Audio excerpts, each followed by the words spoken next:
the U.S. can't raise interest rates to a degree that the real rates will be positive.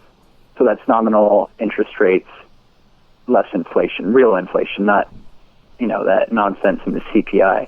Say they hiked it, 50 basis points or 75 basis points, because right now it's, they're not 50 basis points. They're trading much closer to 25, like no rate happened in last year.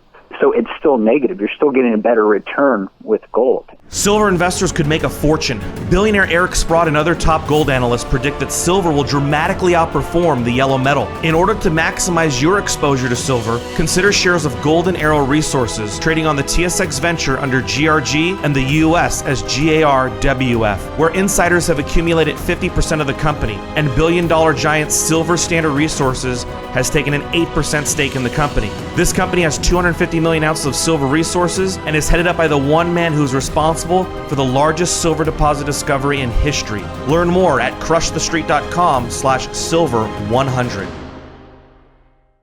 Hello, everyone, and welcome into crushthestreet.com. I'm sitting here with Chris Marchese on the line. He's a senior equity and economic analyst for the Morgan Report, and really, he's a leading expert in the precious metals community. The Morgan Report has just been a valuable resource, actually, to me.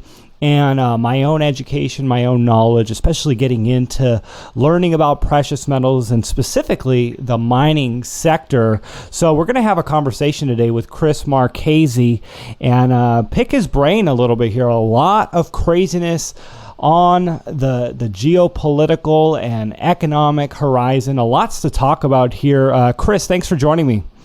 Great to be back. Chris, the last time, the first time we talked back in November of 2015, it would have appeared to have been the bottom of the resource sector. And I want to get your thoughts here before we start talking about the BREXIT and the interest rates. I want to get your thoughts here on what is going on with the metals. Obviously, over the last 6 to 8 months, we've seen a lot of things change. What are your initial thoughts on what has been going on here? Well, really, we've seen the bottom of the bear market in the precious metals, which has been going on for the last 4 or so years. And, this is coinciding with the world economy just tipping over. And not that it wasn't tipped over before, but they were able to hide it through all their gimmicks in government economic data and whatnot. But now it's just so bad that they can't hide it. So, we're coming off the bottom, but at the beginning of a bull market, it's going to take a little while. It's a little slow going, especially now that we're in the summer. Gold is acting like gold here as a fear trade, as opposed to back, during the bear market, we would actually get bad news and gold would go down, stocks would go up. Yeah, and on the silver side, you've got really depressed lead prices, although lead and zinc are holding up relatively well, but copper, 26% of silver production comes from primary copper mines, and those are in trouble with it just hovering around $2 a pound. Chris, let's talk about the Brexit. We got this vote here coming up, and what are your initial thoughts on this? What will this mean for the markets, stock markets, and what will this mean for gold and silver, or does it even mean anything at all? Does it matter whether Britain is, leaves the Eurozone or stays in it, or is it just a sign that the system is failing? Oh, it's a sign that the system is failing. So, yeah, it's completely psychological. There's no reason that you have to be part of the EU. I don't know why the EU exists. If you read about how it was formed, it was, there was a lot of threats. For example, France said, Germany, you can only have your reunification if you join the EU and adopt the euro. So, and the euro was going to fail from the start. There's no reason for it. And to have a one central bank is just kind of ridiculous. Not that you should have any, but one for all the European countries is a little ridiculous. Yeah. Chris, so what are your thoughts here regarding it trickling into the market? What's that psychology going to do here? Are you concerned about what will happen to gold and silver? And what do you think might happen with, equities? So on the general equity front, if it passes, I would think equities would really take a hit.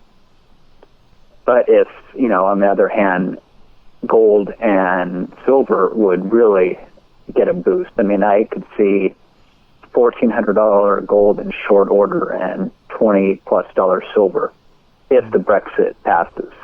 And if it doesn't pass, it's going to be really close. So I don't think the metals would get hit from that, because it's already showing that, there's a lot of people that or a good portion of Britain of the UK that wants to exit. So, and, the polls are showing it's very close. Some have stay slightly ahead by a few points. Others have leave slightly ahead by a few points. So it's going to be really close. In Europe right now, the banks are suffering due to negative interest rate policy. And it's interesting because the banks are the biggest, most powerful entities in the world, yet we're seeing a direct impact to where they are suffering. All of this monetary policy and fundamental manipulation is sort of coming to a head here. And it's this dysfunction at the top that is just bursting at the seams here. Now we have, the Fed interest rate hike potentially on the horizon here.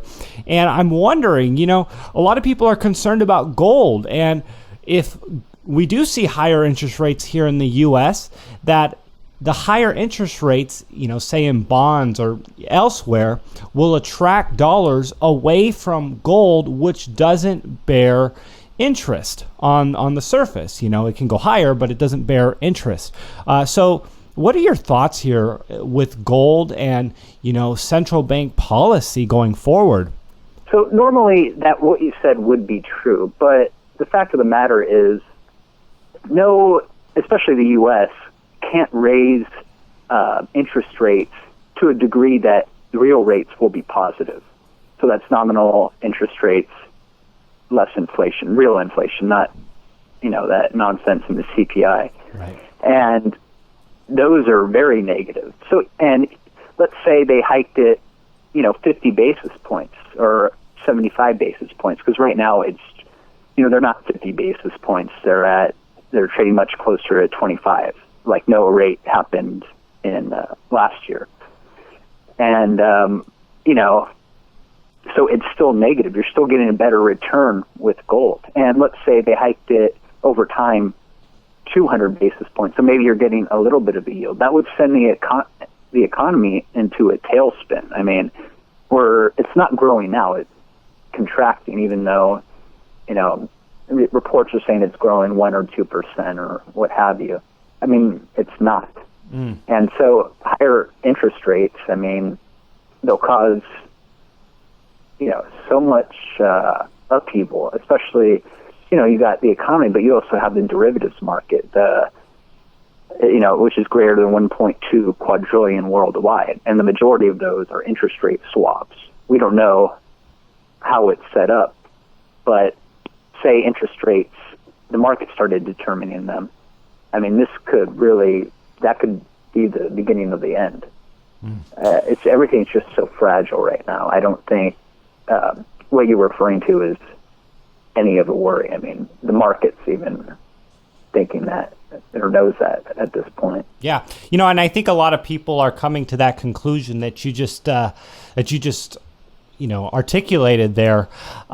Chris, do you see inflation or deflation as the likely result of all of this? And, if we do see interest rates rise and, let's say the dollar gets stronger, foreign currencies go down against the dollar, we have these, credit problems, these debt problems exploding, do you see that as deflationary or inflationary going down the line here?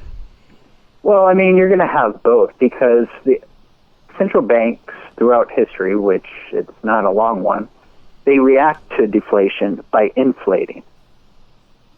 And, a lot of times, over 500 times in the 20th century, or 21st century, hyperinflating. So, it's going to be inflation. I don't think it'll end up in hyperinflation. I think a lot of the major economies would do either some kind of monetary reset, replace it with their currency with another, or devalue it overnight, like we saw in Mexico in the 90s with the peso crisis.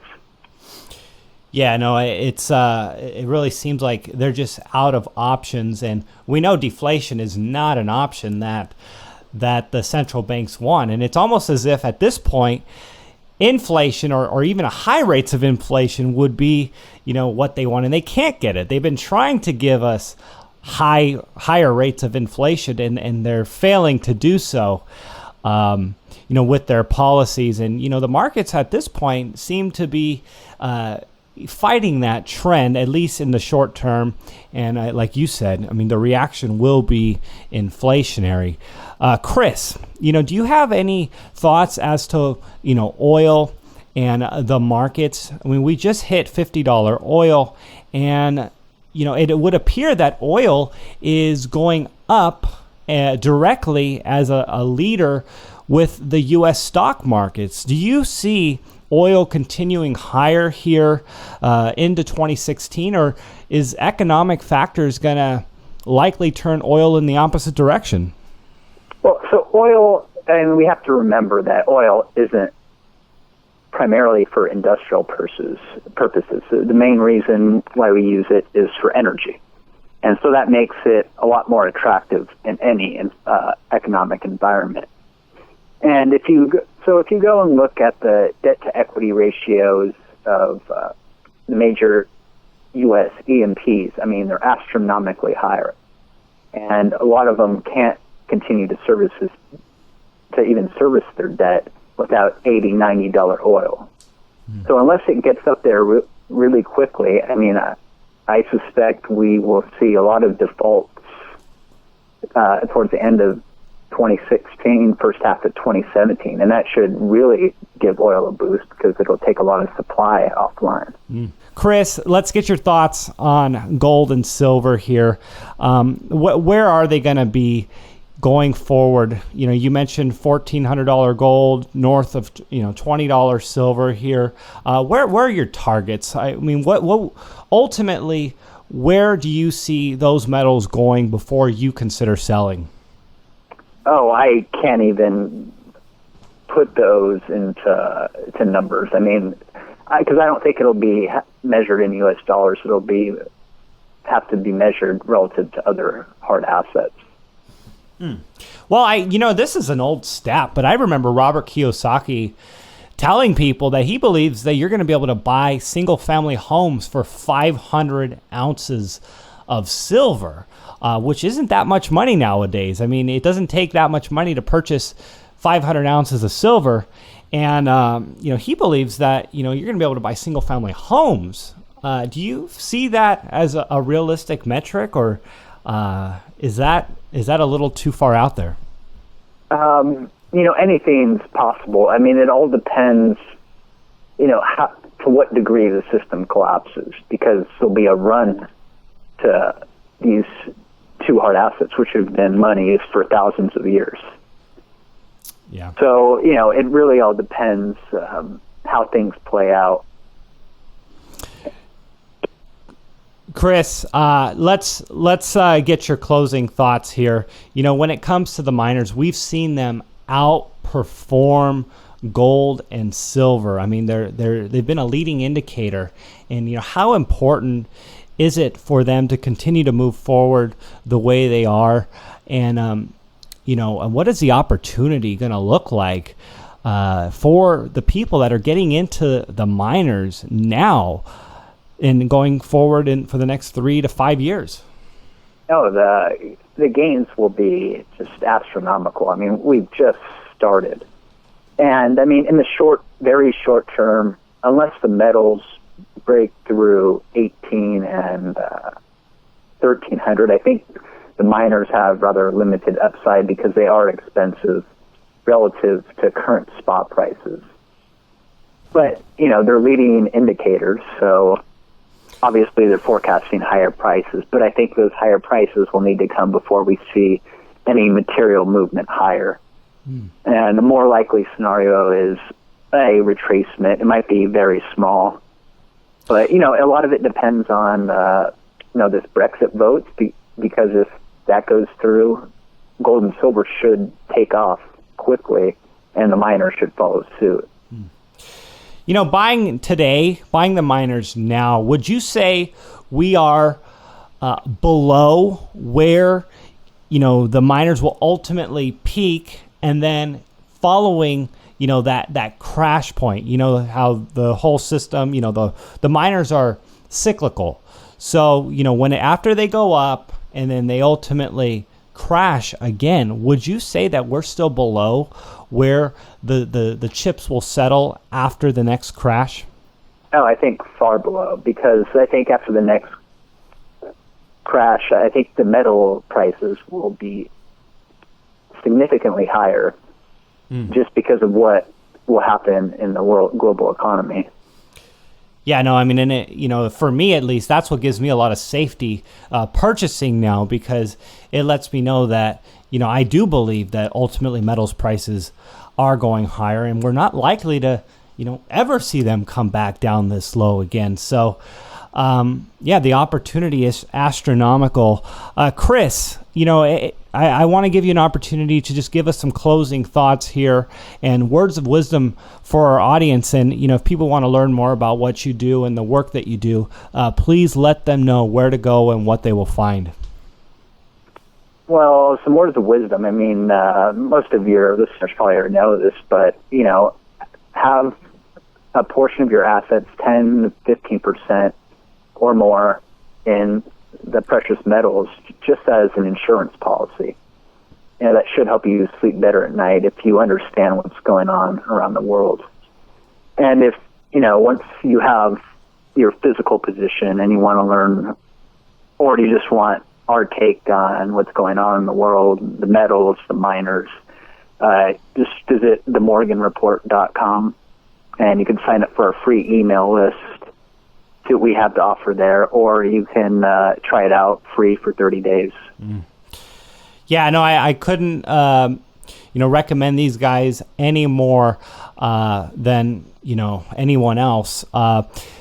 When it comes to investing now, maybe you've sidestepped a lot of the brutality of their bear market if you're just getting into it now, and you've been lucky not to be a part of the mining sector prior to 2016. From 2011 to 2016 or 2015, it was pretty brutal. But I mean, getting in now, this is an opportunity of a lifetime, and these guys are top notch. David Morgan, Chris Marchese, the team there, top notch guys. So everyone, thanks for joining in today, and Chris, thanks for coming on the show. My pleasure.